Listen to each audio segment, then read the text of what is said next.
दोस्तों, आज हम पहुंच चुके हैं गाज़ीपुर बॉर्डर। गाज़ीपुर बॉर्डर पर भी पिछले 1 महीने से किसान प्रदर्शन कर रहे हैं और यहाँ पर किसान आंदोलन लगातार बढ़ता ही जा रहा है, जन आंदोलन बनता जा रहा है, जिसमें आज हम यहाँ पहुँच चुके हैं और यहाँ के किसानों से जानने की कोशिश करेंगे हम लोग कि आखिर उनका क्या क्या मांगे हैं। अभी तक उनकी जितनी वार्तालाप हुई हैं, जो भी सरकार के साथ गतिरोध हुआ उसमें क्या कुछ अभी तक उन्हें क्या मिला है और कब तक ये आंदोलन जारी रखेंगे। और सरकार से लगातार वार्तालाप हो रही है, लेकिन उनका भी कुछ क्लियर स्टैंड है कि जब तक ये कानून सरकार वापस नहीं लेगी तब तक हम यहाँ से वापस नहीं जाएंगे। तो आइए चलते हैं, बात करते हैं कुछ किसानों से और जानते हैं गाज़ीपुर बॉर्डर का हाल।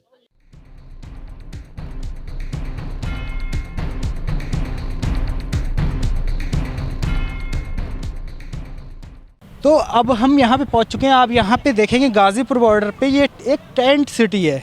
यहाँ पे किसानों ने टेंट बनाए हुए हैं, यहाँ पे बसेरा करते हैं इतनी कड़ाके की ठंड में।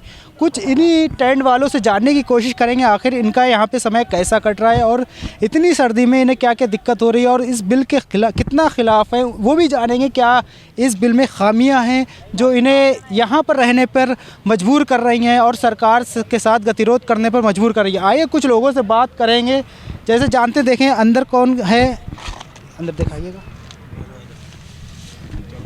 बाजी, आपसे जानना चाहते हैं कि जो आप ये टेंट में दिखाते हैं, ये देखिए कैसा ये टेंट है, छोटा सा। यहाँ कितने लोग आराम को रहते हैं इस टेंट में? यहाँ एक टेंट में 4 लोग रहते हैं और इस टेंट की व्यवस्था किसानों ने अपना पैसों का कलेक्शन करके की हुई है। इस टेंट में मतलब एक छोटे स्टैंड में 4 लोग रह लेते हैं एक साथ? 4 लोग रहना पड़ता है, रह नहीं लेते, रहना पड़ रहा है। अच्छा, तो इस ठंड में देखा जाए जो 4 डिग्री से कम भी सेल्सियस हो जाता है टेम्परेचर, तो यहाँ पे ठंड आपको नहीं लगती है? देखो, हमारी लड़ाई ज़मीर की है, हमारी ज़मीन की है। हमें ज़मीन हमारी चली जाएगी तो हम ठंड गर्मी में क्या करेंगे? किसान तो पहले ही ठंड में रहता है, गेहूँ को पानी लगता है तो वहाँ 0 डिग्री से नीचे टेम्परेचर होता है। किसान नंगे पाँव पानी लगाता है, ठंडा नहर का पानी लगाता है। किसान तो ठंड से डरता ही नहीं है। तो आपसे चलिए इस बिल के बारे में ही जान लेते हैं। आपको इस बिल से जो मेन प्रॉब्लम होती है वो क्या है, कि आप ऐसा क्या चाहते हैं सरकार से जो अगर इस पे वो राज़ी हो जाए तो आप ये आंदोलन ख़त्म कर देंगे? देखो, हमारी लड़ाई बिल को ख़त्म करने तक की है। हम चाहते हैं कि बिल ख़त्म होगा तो आंदोलन ख़त्म होगा। अब लड़ाई ख़त्म करने तक की। जब बिल ये आए थे शुरू में, तो शुरू में हाँ किसान कहते थे कि आप बिल के अंदर MSP की गारंटी दे दो, मतलब एक कानून लेके आओ उसी बिल पे लागू हो जिसमें MSP की गारंटी हो। लेकिन अब जब ये बिल ख़त्म कर दिए जाएंगे तो आपको MSP की गारंटी कहाँ से दी जाएगी? नहीं, सुनो, आप पहले क्या था, अब मैं बताता हूँ। ये हमारी मांग आज की नहीं है MSP की गारंटी की, ये हमारी मांग बहुत पहले से है। 20 सालों से किसान जथेबंदियाँ जो है वो इसी बात पे जोर दे रहे हैं कि हमें MSP की गारंटी दो। वो तो हमारा पुराना मुद्दा है MSP की गारंटी का। तो अब जो MSP में मिल रही थी, वो जो सरकारें आती हैं वो अपनी वोट के चक्कर में चलो MSP बढ़ा के लुभाने के चक्कर में किसानों को MSP देती थी, बढ़ाती थी। लेकिन हम तो पहले से कहते आए हैं कि हमारी MSP पे गारंटी दे दो, आप गारंटी दे दो। वो गारंटी दूर की बात, इन्होंने तो उस पर और छेद लगा दिया कि इसको हम ख़त्म ही कर दें। तो अब मैं आपको बताता हूँ प्रधानमंत्री जी क्या कह रहे हैं, बार बार कह रहे हैं कि बिल में ऐसा कुछ नहीं है कि MSP ख़त्म की जाएगी, और वो कहते हैं कि बिल में ऐसा कुछ नहीं है कि आपकी ज़मीन छीनी जाएगी। लेकिन आपको विपक्ष गुमराह कर रहा है, बिल में ऐसा नहीं लिखा है। मैं भी आपको कहता हूँ प्रधानमंत्री जी कि इस बिल में ऐसा नहीं लिखा आपने सीधे तौर पे कि आपकी ज़मीन छीनी जाएगी, आपकी MSP ख़त्म कर दी जाएगी। ऐसे नहीं लिखा है।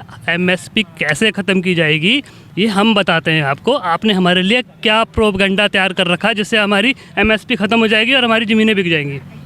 वो इस तरीके से करेंगे।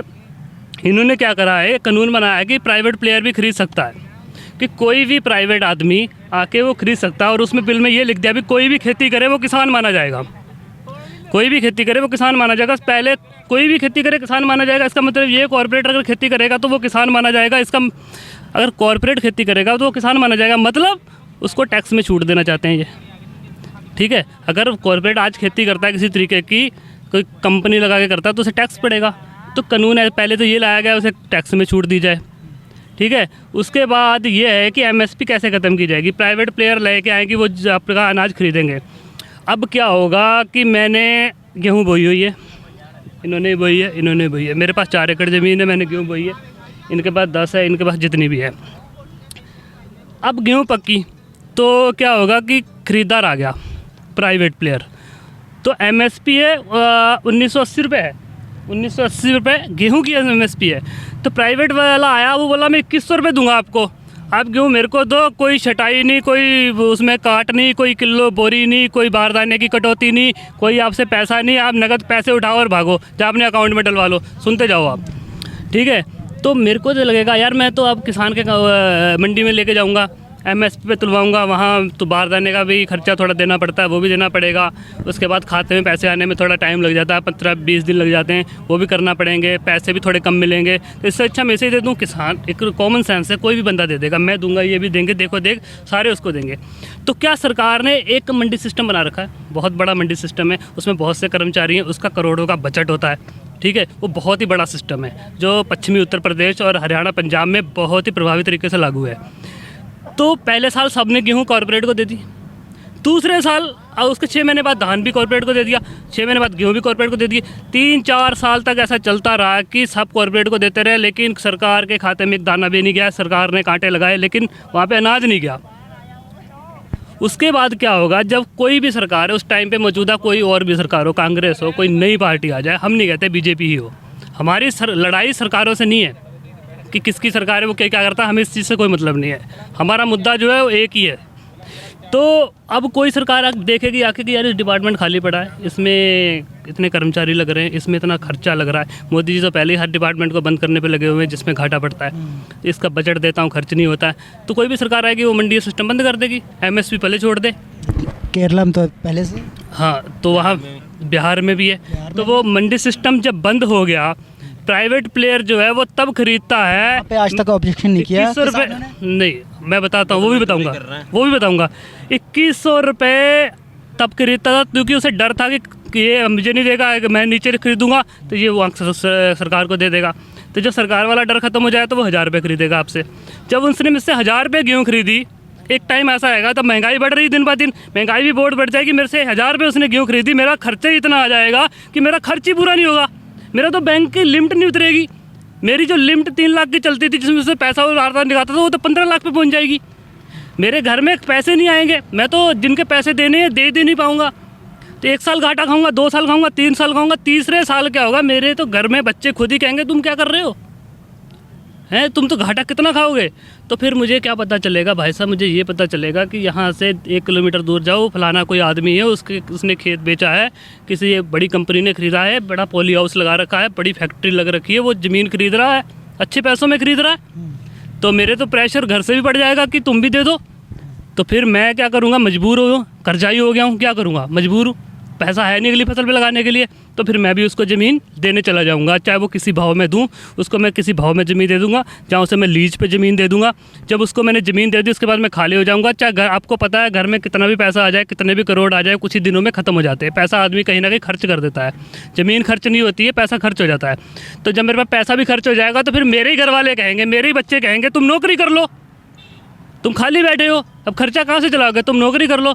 तो मैं नौकरी करने उसी के पास जाऊँगा कि मेरी स्किल क्या है। सबसे पहले मुझे देखना है कि मेरी स्किल क्या है। मेरी स्किल है मैं फार्म पे काम कर सकता हूँ, मैं ट्रैक्टर चला सकता हूँ, मैं देखिए खेती की देखरेख कर सकता हूँ, जो मुझे आता है। तो मैं यही काम है, मैं किसी और क्षेत्र में तो जा नहीं सकता, मैं इंजीनियर तो हूँ नहीं, तो ऑटोमोबाइल में चला जाऊँगा, किसी और में चला जाऊँगा। तो मैं वहाँ पे जाऊँगा, भाई मेरे को नौकरी दो, तो क्या मैं CV ले आओ, तो मैं अपना CV बना के लेके जाऊँगा, तो मैं तो ये लिखूँगा मैं एक किसान हूँ, तो मुझे नौकरी पे रख लेगा। तो मैं कहाँ काम करूँगा, मैं अपनी ही ज़मीन में, जिसका मैं मालिक था, मैं उसी में ज़मीन में नौकरी करूँगा। मैं नौकर हो गया, मुझे वो बताएगा सुबह 7 बजे आना, शाम को 7 बजे जाना। अगर 5 मिनट भी लेट होगा तो मुझे सुनाएगा, लेकिन काम मेरी ही ज़मीन और मैं ही नौकर। मैं कैसे मान लूँ इस बिल को। इसलिए कहता हूँ MSP ऐसे ख़त्म की जाएगी, मोदी जी वैसे नहीं जैसे आप बताते हो। मोदी जी भोले आप हो, हम नहीं है। बगैर बरगलाया आपको गया है अडानी ने, अंबानी ने आपको बरगलाया है, हमें नहीं किसी ने बरगलाया। हम तो आपको वोट देते थे, 2014 में आपको वोट दिया हमने, तब से आपको वोट देते थे, हमें नहीं पता था आप सांप हो, आपने काटा है हमें। तो आपने देखा इनका साफ तौर पे यही कहना है कि ये ज़मीन कैसे कॉर्पोरेटर हमारी हथिया सकते हैं और हमें कैसे अपना वो कैसे गुलाम बना सकते हैं कि मेरी ज़मीन पे हम ही को काम करना पड़ेगा। तो ऐसे ही तमाम मुद्दों के साथ अभी और से भी बात करते हैं। मुझे बता सकते हैं सर आपका पहले नाम क्या है? सर मेरा अंग्रेज़ सिंह नाम है। वैसे मैं पेशे से किसान हूँ और वैसे मैं प्रेसिडेंट रहा हूँ रुद्रपुर SBS PG कॉलेज में। आप रुद्रपुर से आए हैं? जी सर, मैं रुद्रपुर उत्तराखंड से आया हूँ। देखिए ये उत्तराखंड से आए, लेकिन अभी जो सरकार कह रही है ये सिर्फ हरियाणा और पंजाब के किसान थे, तो आप रुद्रपुर से आए हैं, क्या वहाँ का किसान भी इस कानून के ख़िलाफ़ है? अच्छा सर, हम तो उत्तर प्रदेश में खड़े हैं जी, ठीक है। यहाँ ज़्यादातर उत्तर प्रदेश के लोग हैं, उत्तराखंड के लोग हैं, ठीक है। पंजाब के उधर हैं, हरियाणा के उस साइड में हैं। तो सरकार कैसे कह रही है कि सर पंजाब और हरियाणा वालों को दिक्कत है? सरकार ने, उत्तर प्रदेश की सरकार ने, जहाँ बीजेपी की सरकार है, उन्होंने किसानों को इतना दबा दिया है कि उन्हें घर से निकलने तक थी। मैं कल रुद्रपुर से आ रहा था तो हमें 5 जगह रोका गया। क्या हमारा प्रोटेस्ट करने का अधिकार नहीं है? जहाँ हम दिल्ली जाकर प्रोटेस्ट नहीं कर सकते, हमें रोड पे रोक दिया गया। हमें जंतर मंतर जाने का अधिकार नहीं है क्या? हमें रास्ते में रोका जा रहा है। ये क्या है? गुलामी के दिन आने वाले हैं किसानों के। मोदी जी ने मध्य प्रदेश में अपने भाषण में संबोधित करते हुए लोगों को कहा कि ये बिल जो है वो किसान के पक्ष में है। हम इस बिल से ना उनकी दोगुनी आय होगी बल्कि 4 गुनी आय हो जाएगी। अच्छा साहब ये बताओ, यदि दुगनी होती तो किसान रोड पे होता? किसान सारे अनपढ़ पढ़े लिखे भी हैं, ठीक है। किसान जींस पैंट भी पहनते हैं, कपड़े पहनते हैं, कोट पैंट भी पहनते हैं। तो कई तो कहते हैं कि जी किसान ऑडियो पे आते हैं, कारों पे आते हैं। ये दिल्ली पंजाब, जो दिल्ली हरियाणा के जो पंजाब हरियाणा के जो किसान हैं, ठीक है, इनका 96% धान इनका मंडियों में तुलता है, गेहूँ इनका मंडियों में तुलता है। और अपने बिहार का, उत्तर प्रदेश का, उत्तराखंड का, राजस्थान का, इनका 6% मंडियों में बिकता है, बाकी 94% दलाल लेते हैं। इसका जवाब सरकार पास क्यों नहीं है? क्यों नहीं खरीदती 100% किसानों का? वो बिहार के किसानों की तरह बनाना चाहती है सारे देश के किसानों को। वो प्राइवेटाइजेशन कराना चाहते हैं कि सारे पूरे देश के किसानों को एक मूल्य मिल जाए, जहाँ वो चाहते हैं। कॉर्पोरेट से आपको कॉन्ट्रैक्ट करना होगा, आप जितने में चाहेंगे उतने में अपना अनाज बेच पाएंगे। अच्छा सर, कॉन्ट्रैक्ट बेस की खेती, ये MSP लिखित कानून में क्यों नहीं बना कर देते हैं? कानून बनाए ना इसका, किसका ऐसा प्रावधान बनाए कि 1888 में कोई सस्ते से इससे कम में खरीदे। यदि धान का रेट 1888 है, इससे कम में खरीदे, उससे 7 साल की 10 साल की जेल हो। नहीं, प्रावधान ऐसा हो कि 10 या 15 लाख का जुर्माना पड़े। क्यों नहीं सरकार कर रही है ऐसा? सबसे ज़्यादा जो आपको मतलब अगर वो बात मान ली जाए तो आप सरकार की बात मान लेंगे। अच्छा साहब, बिहार में ये कानून सबसे पहले लागू हुआ था। हुआ था 2006 में हो रहा था। तो अब बिहार का क्या हाल है? क्या हाल है आप बता दो, क्या हाल है? वो तो टेम्पो चला रहे हैं पंजाब में। जी। हम कहाँ पे जाएंगे? कहाँ पे जाएंगे हम टेम्पो चलाएंगे? लेकिन आप उत्तराखंड से आए हैं। नहीं, उत्तराखंड तो बात तो बिहार वाली करने हैं। जब 2006 में वहाँ कानून लग गया, अब पूरे ऑल इंडिया में लगा देंगे। हम कहाँ जाएंगे? बात भैया कि आपने सुनी नहीं गौर से मेरे ख्याल से। मेरी बात सुनिए, ये कॉन्ट्रैक्ट फार्मिंग का और ये काला बाजारी को बढ़ावा नहीं दे रहे हैं। आवश्यक वस्तु अधिनियम, भंडारण नियम, जब ये सारी कॉर्पोरेटर भंडारण कर लेंगी, कल को अपनी मर्जी से रेट से बेचेंगी। आम आदमी, आम जनांश भी वजन पड़ेगा, ये अपनी मर्जी 100 रुपये किलो अनाज बेचेंगे। जो आज हम 15-18 रुपये किलो के लिए लड़ रहे हैं, इन लोगों के लिए इन्हें भी निकल कर आना चाहिए। मैं आपके मीडिया के थ्रू ये कहना चाहता हूँ, व्यापारियों को कहना चाहता हूँ, जो हमारे भाई हैं जो खेती नहीं करते हैं, कुछ नहीं करते हैं, वो भी किसानों के साथ अगर खड़े हों। यदि आपने 18 से 20 रुपये किलो में गेहूँ, धान वगैरह खरीदना है, नहीं तो आपको 100 रुपये किलो कॉर्पोरेटर कंपनी आपको ज़बरदस्ती देंगी। पतंजलि ने अपने, सुनते रहना, पतंजलि ने अपने कॉर्पोरेटर, अंडानी है, रिलायंस है, इन्होंने, और आज पतंजलि के चले जाओ 37 रुपये किलो आटा है, ठीक है। और किसी चक्की पे चले जाओगे ना, नॉर्मली वहाँ 23 या 24 रुपये किलो है। अब हमारे साथ कुछ बुजुर्ग किसान यहाँ पे जुड़ चुके हैं, जो पिछले 32 दिन से यहाँ पे प्रदर्शन कर रहे हैं, और इस ट्रैक्टर का मज़ा भी लेते हुए उनसे बात भी करते हैं कि उनका यहाँ पे 32 दिन कैसे रहे हैं और सरकार से उनकी वार्तालाप होती रही है। कल फिर उनकी वार्तालाप होगी, उस पर उनकी क्या प्रतिक्रिया है, तो आप बताएंगे। कल भी सरकार ने आपको बुलाया है बातचीत करने के लिए, तो उस पर आप क्या कहना चाहेंगे कि बात बनेगी? बात ना बने बिल्कुल भी। ये तो एक ऐसा होगा कतई बन बिल्लू मान लो मोदी है, तो यूँ ना माने कतई भी किसान की कई बातें भी ना मानेगा। और हम यहाँ से किसान यहाँ से हटने वाले नहीं हैं। अब तैयारी हमारी गाँवन में ये हो गई है कि ये 26 जनवरी से पहले अपने मवेशी ने पशु ने इन्हें लेकर और चलो वहीं काटो और वहीं पियो और वहीं नार खवाओ। लेकिन प्रधानमंत्री ने कल संबोधन करके किसानों को कहा था कि हम बात करने के लिए तैयार हैं, लेकिन ये कुछ विपक्षी लोग हैं जो उन्हें बहका रहे हैं किसानों को। इसमें कुछ किसान हैं, बाकी विपक्षी हैं। हमें बहका देंगे मोदी, हमें बहका देंगे। हाँ, हमें कोई और बहका जाएगा। हाँ, लेकिन मोदी ने कहा कि हम तो बात करने को तैयार हैं, लेकिन आप ही लोग बात करने को नहीं तैयार। कहा तैयार है, वह तो काले कानून है तो वामलाट झेरे में और कुर्सी अब खींचे ले हम। हाँ, बात खत्म, यहाँ पे मांगे हम। अच्छा ये बताइए, जो उन्होंने जिन किसानों से बात की थी प्रेस कॉन्फ्रेंस में, वो तो सब इस बिल से बहुत खुश नज़र आ रहे थे। अजी वे ऐसे आ रहे हैं, नंबर 2 को कोई होगा, कोई वैसा भी होगा, किराए को होगा, कैसा भी हो। हमारी तो सीधी सी बात है, किसान हारेगा तो मोदी भी हारेगा और किसान जीतेगा तो मोदी भी जीतेगा। और अब हम पीछे हटने वाले बिल्कुल नहीं है, चाहे हम लंगड़े लूले हैं खूब, बेशक हमारे परिवार भी आ चुके हो, पीछे ट्रैक्टर खड़े हुए हैं, हम पीछे हटने वाले बिल्कुल भी नहीं हैं। लेकिन जिससे आपको परेशानियां थी, सरकार उनको मतलब रिफॉर्म कर चुकी है। उस बिल में वो कह रही है हम संशोधन कर देंगे जिससे आपको परेशानी। संशोधन कर भैया, कौन है वो संशोधन कर भैया? कानून है झल्ली में ला देंगे, वहाँ की कुर्सी उठाएंगे, बात खत्म। संशोधन काय चीज़ को संशोधन? जब हमारी MSP है या ये कानून में ले आओ, गाँवन में कोई मंडी चली नहीं, कोई खरीद हुई नहीं, आधे में माल बिक रहा है, आधे से कम में भी बिक रहा है। तो कोई मंडी तो करवावे, खरीद तो करवावे। करा तो 1925 रुपये सरकारी रेट है। आज गेहूं को 1200-1300 को भी खरीदने को तैयार नहीं मुंजी। इसीलिए तो कानून बना रहे हैं कि आपकी की फसल को दाम ज़्यादा से ज़्यादा मिले। कानून कहाँ बना दिया? आप अब कहीं भी बेच सकते हैं किसी कॉर्पोरेट। अभी मैं अभी मेडिकल पर दवाई लेना जाऊँ, और उस पर लिखा हुआ है कि 75 रुपये 25 पैसे दवाई का रेट खुदरा मूल्य, उस पर जो लिखा हुआ उतनी उसी रेट को मुझे मिलेगी। 1 रुपया कम में नहीं मिलेगी मुझे दवाई, उतनी कुछ मिलेगी मुझे दवाई। तो जब हमारा रेट 1900 मान लो 25 रुपये गेहूँ का, तो 1925 मिला, और 1925 को और जो ये खरीदते हैं माफिया, तो उनके खिलाफ मुकदमा कायम। मोदी जी ने यही तो उनका कहना है कि ये जो बीच के बिचौलिए थे इनको ख़त्म कर देंगे, आप डायरेक्ट जाएं। ख़त्म कहाँ कर रहा है? इन्हें ख़त्म ना कर रहा, किसान को ख़त्म कर रहा। बिचौलिया तो बढ़ रहे हैं। माल कब खरीदेगा? जा दिन से मोदी आयो, आधे पे आएगा, वे कह रहे हैं हम 2 गुनी करेंगे, 2 गुनी की तो चलेगा, पीछे को बैक मार रहे हो। किसान हैं शहीद हो रहे हैं, उनका कोई प्रतिनिधि है, खबर लेने तक नहीं आ रहा।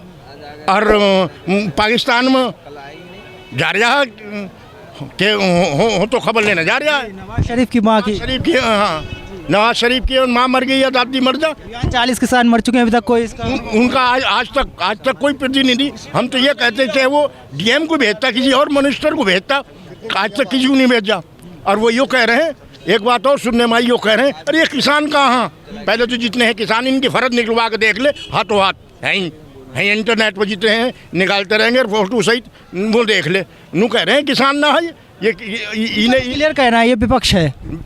नहीं, इसमें कुछ बेचारे कुछ किसान हैं जो उनकी वजह से। हमने वोट दिया था बीजेपी को, हमने दिया था वोट बीजेपी को वोट दिया था, तो हम विपक्ष में कहाँ हो गए? अरे और है वो, अरे और है, हम देखेंगे अब। चलिए, तो देखा आपने यहाँ पे क्या बुजुर्ग लोगों के, ये बुजुर्ग किसान हैं जो पिछले 32 दिनों से यहाँ पे धरना कर रहे हैं, और उनकी क्या राय है इस बिल को लेकर। ये कहते हैं कि हम जब तक ये कानून वापस नहीं होगा हम नहीं जाएंगे, चाहे हमारे साथ कुछ भी हो। आप देखते रहिए, आगे भी हम और ऐसी ही खबरें लाते रहेंगे। धन्यवाद।